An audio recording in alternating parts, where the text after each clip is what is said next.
ತೀವ್ರ ಸ್ವರೂಪ ಪಡಿತಾ ಇದೆ ನೇಹಾ ಹತ್ಯೆ ಪ್ರಕರಣ. ಮಗನ ಕೃತ್ಯಕ್ಕೆ ಕ್ಷಮೆ ಯಾಚಿಸಿದ ಫಯಾಜ್ ತಾಯಿ. ಗೃಹ ಸಚಿವರ ಹೇಳಿಕೆ ಖಂಡಿಸಿ ಎಬಿವಿಪಿ ಆಕ್ರೋಶ.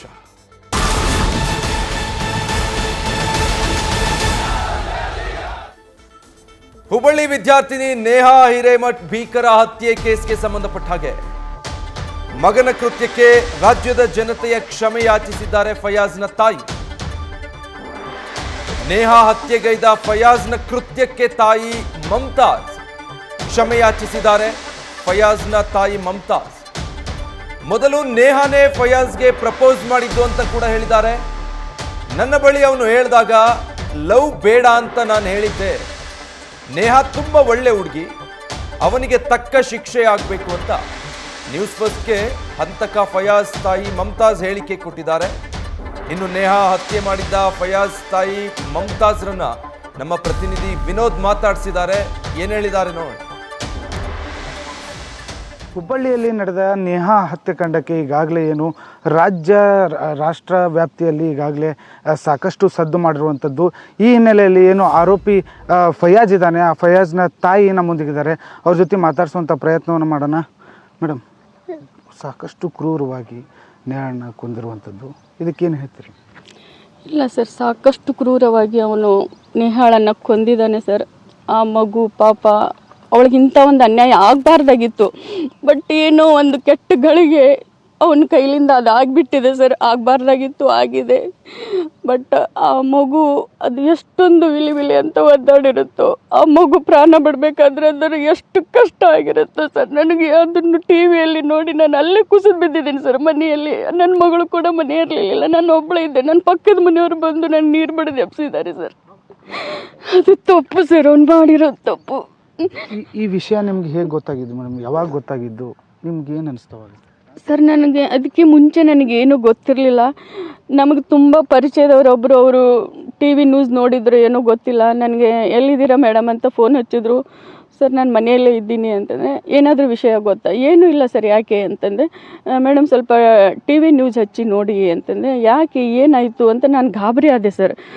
ಏನಿದೆ ಸರ್, ಏನಾಯಿತು ಹೇಳಿ. ನನಗೆ ಟಿ ವಿ ಹಚ್ಚೋವಷ್ಟು, ನಾನು ರಿಮೋಟ್ ಕೈಯಲ್ಲಿ ಹಿಡಿದು ನನ್ನ ಟಿ ವಿ ಹಚ್ಚೋವಷ್ಟು ನನ್ನಲ್ಲಿ ಇದು ಇರಲಿಲ್ಲ ಸರ್. ನನಗೆ ತುಂಬ ಭಯ ಆಗಿಬಿಡ್ತು. ನನಗೆ ಫಯಾಜ್ ಅಂತ ಇದ್ದರು. ಫಯಾಜ್ ಏನಾಯಿತು ಅಂತಂದರೆ, ಇಲ್ಲ ಮೇಡಮ್ ನೀವು ಟಿ ವಿ ಆನ್ ಮಾಡಿ ಅಂದರೆ, ನನಗೆ ಟಿ ವಿ ರಿಮೋಟ್ ಕೂಡ ಸಿಗಲಿ. ನಾನು ಪಕ್ಕದ ಮನೆಗೆ ಹೋಗಿ ಹೇಳಿದ್ಮೇಲೆ ಅವ್ರು ಟಿ ವಿ ಆನ್ ಮಾಡಿದರು.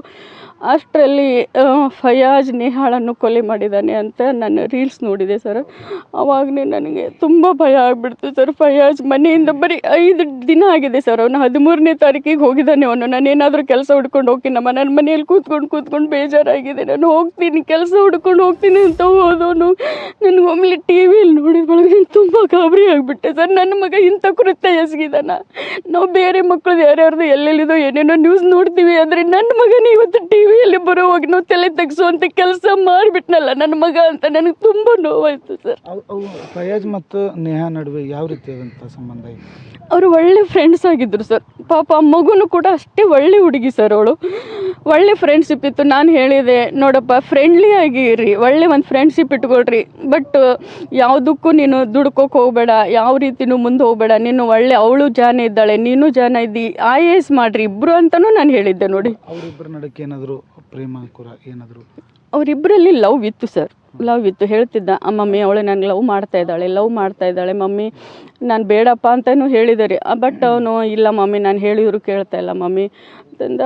ನೋಡೋಣಪ್ಪ, ನೀನೇ ಮೊದಲು ಸ್ಟ್ಯಾಂಡ್ ಆದರೂ ಆಗು, IAS ಮಾಡು. ನನಗೆ ಅವನು ಬ್ರಿಲಿಯಂಟ್ ಇದ್ದಾನೆ ಸರ್. ಅವನು IAS ಮಾಡಿಸ್ಬೇಕು ಅಂತ ನನಗೆ ಭಾಳಷ್ಟು ಕನಸಿತ್ತು.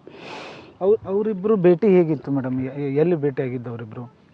ಅವರು ಕಾಲೇಜಲ್ಲೇ, ಕ್ಯಾಂಪಸಲ್ಲೇ ಆಗ್ತಿದ್ರು. ಬಟ್ ಇವ್ನು ರೂಮ್ ಮಾಡಿ ಕೂಡ ಇದ್ದ ಸರ್. ಅಲ್ಲಿ ಏನು ಹೋಗ್ತಿದ್ರು ಏನೋ ಗೊತ್ತಿಲ್ಲ ಸರ್ ಅವರು. ಬಟ್ ಕ್ಯಾಂಪಸಲ್ಲಿ ಭೇಟಿ ಆಗ್ತಿದ್ರು. ಒಂದೇ ಕ್ಲಾಸ್ಮೇಟ್ ಅಲ್ವಾ ಸರ್ ಅವರು. ಭೇಟಿ ಆಗ್ತಿದ್ರು, ಮಾತಾಡ್ತಿದ್ರು ಸರ್. ಅಂದರೆ ಒಳ್ಳೆ ಫ್ರೆಂಡ್ಲಿ ಆಗಿದ್ದರು ಸರ್ ಅವರು. ಅವ್ರ ಮದುವೆ ಆಗೋಕ್ಕೂ ರೆಡಿ ಇದ್ರು ಸರ್. ಲವ್ ಮಾಡ್ತಾ ಇದ್ರು ಸರ್ ಅವರು. ಒನ್ ಸೈಡ್ ಲವ್ ಅಂತೂ ಅಲ್ಲ ಸರ್, ಇಬ್ಬರಲ್ಲಿಯೂ ಲವ್ ಇತ್ತು. ಆ ಹುಡುಗಿ ಜೊತೆ ಏನವನು ಫ್ರೆಂಡ್ಶಿಪ್ ಬೆಳೆಸಿದ್ನಲ್ಲ, ಅವ್ನು ಮತ್ತೆ ಬೇರೆ ಹುಡುಗಿ ಜೊತೆ ಸಹವಾಸನೇ ಇರಲಿಲ್ಲ ಸರ್ ಅವನದು. ಕೊನೆಯದಾಗಿ ಈ ಘಟನೆಗೆ ಏನು ಹೇಳ್ತೀರಿ, ಖಂಡನೆ ಮಾಡ್ತೀರಿ? ಸರ್ ಇಡೀ ರಾಜ್ಯಾದ್ಯಂತ ಇಡೀ ಕರ್ನಾಟಕ ಇದನ್ನು ಖಂಡಿಸ್ತಾ ಇದೆ. ಇದು ನನ್ನ ಮಗ ಮಾಡಿರೋದು ಬಹಳ ದೊಡ್ಡ ಒಂದು ಅಪರಾಧ ಸರ್. ಇದು ಉಪ್ಪು ತಿಂದವನು ನೀರು ಕುಡಿಯಲೇಬೇಕು ಸರ್. ಅವನು ತಪ್ಪು ಮಾಡಿದ್ದಾನೆ.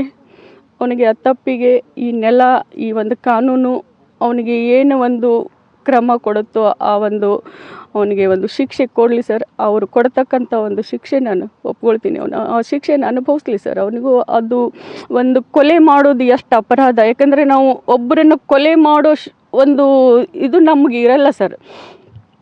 ಅಂಥದ್ದು ಒಂದು ಆ ಮಗುನ ಕೊಲೆ ಮಾಡಿಬಿಟ್ಟಿದ್ದಾನೆ ಸರ್ ಅವನು. ಈಗ ಅವನ್ನ ಎನ್ಕೌಂಟ್ರ್ ಮಾಡಬೇಕು ಅನ್ನೋ ಒಂದು ಆಗ್ರಹ, ಒತ್ತಾಯ ಕೇಳಿ ಬರ್ತಾ ಇದೆ. ಏನು ಹೇಳ್ತೀರಿ ಇದಕ್ಕೆ? ಇಲ್ಲ ಸರ್, ಎನ್ಕೌಂಟರ್ ಮಾಡ್ಲಿಕ್ಕೆ ಹೋಗಬೇಡಿ ಸರ್. ಯಾಕಂದರೆ ಇಂಥ ಸಾಕಷ್ಟು ಘಟನೆಗಳು ಆಗಿದ್ದಾವೆ ಯಾವ ಹಿಂದೆ. ಬಟ್ ಕಠಿಣ ಶಿಕ್ಷೆ ಆಗ್ಬೇಕಂತೀರಿ? ಕಾನೂನಿನ ಪ್ರಕಾರ ಅವನಿಗೆ ಏನು ಶಿಕ್ಷೆ ಆಗಬೇಕೋ ಅದಾಗಲಿ ಸರ್. ಅವನು ಶಿಕ್ಷೆ ಆಗಲಿ, ಅದನ್ನು ನಾನು ಖಂಡಿಸ್ತೀನಿ ಸರ್. ಇದಿಷ್ಟು ಏನು ಫಯಾಜ್ನ ತಾಯಿ ಮಮತಾಜ್ ಅವರು ಹೇಳ್ತಾ ಇರುವಂಥದ್ದು. ಕ್ಯಾಮ್ರಾ ಪರ್ಸನ್ ಗುರುನಾಥ್ ಕಟ್ಟಿಮನಿ ಜೊತೆ Vinod Ichchangi, news first, Dharwad. News first, ನಿರ್ಭೀತಿಯಿಂದ ನಿಮ್ಮ ಪರವಾಗಿ.